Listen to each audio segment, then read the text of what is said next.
Leitura bíblica da classe de guia, Atos, capítulo 14. Em Icônio. Em Icônio, Paulo e Barnabé, como de costume, foram à sinagoga judaica. Ali falaram de tal modo que veio a crer grande multidão, de judeus e gentios. Mas os judeus, que se tinham recusado a crer, incitaram os gentios e irritaram-lhes o ânimo contra os irmãos. Paulo e Barnabé passaram bastante tempo ali, falando corajosamente do Senhor, que confirmava a mensagem de sua graça, realizando sinais e maravilhas pelas mãos deles. O povo da cidade ficou dividido. Alguns estavam a favor dos judeus, outros a favor dos apóstolos. Formou-se uma conspiração de gentios e judeus, com seus líderes, para maltratá-los e apedrejá-los. Quando eles souberam disso, fugiram para as cidades licaônicas de Listra e Derbe e seus arredores, onde continuaram a pregar as boas novas. Em Listra e em Derbe. Em Listra havia um homem paralítico dos pés, aleijado desde o nascimento, que vivia ali sentado e nunca tinha andado. Ele ouvira Paulo falar.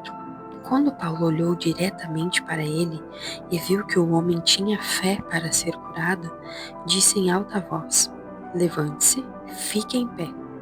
Com isso, o homem deu um salto e começou a andar. Ao ver o que Paulo fizera, a multidão começou a gritar em língua licaônica: "Os deuses desceram até nós em forma humana." A Barnabé chamavam Zeus e a Paulo chamavam Hermes, porque ele quem trazia a palavra. O sacerdote de Zeus, cujo templo ficava diante da cidade, trouxe bois e coroas de flores à porta da cidade, porque ele e a multidão queriam oferecer-lhe sacrifícios. Ouvindo isso, os apóstolos Barnabé e Paulo rasgaram as roupas e correram para o meio da multidão gritando: "Homens, por que vocês estão fazendo isso? Nós também somos humanos como vocês. Estamos trazendo boas novas para vocês, dizendo que se afastem dessas coisas vãs e se voltem para o Deus vivo, que fez o céu e a terra, o mar e tudo o que neles há. No passado, ele permitiu que todas as nações seguissem os seus próprios caminhos. Contudo, Deus não ficou sem testemunho.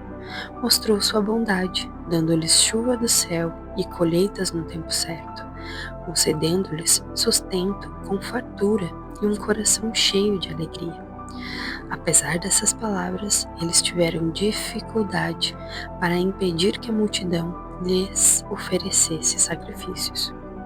Então, alguns judeus chegaram de Antioquia e Icônio e mudaram o ânimo das multidões. Apedrejaram Paulo e o arrastaram para fora da cidade, pensando que estivesse morto. Mas, quando os discípulos se ajuntaram em volta de Paulo, ele se levantou e voltou à cidade. No dia seguinte, ele e Barnabé partiram para Derbe.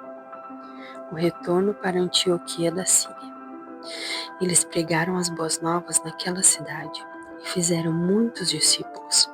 Então, voltaram para Listra, Icônio e Antioquia, fortalecendo os discípulos e encorajando-os a permanecer na fé, dizendo: "É necessário que passemos por muitas tribulações para entrarmos no reino de Deus."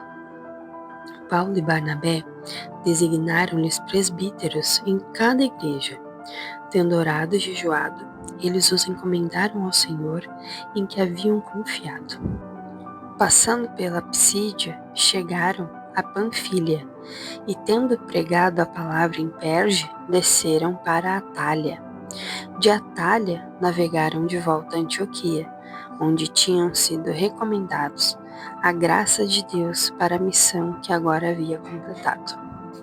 Chegando ali, reuniram a igreja e relataram tudo o que Deus tinha feito por meio deles, e como abrir a porta da fé aos gentios, e ficaram ali muito tempo com os discípulos.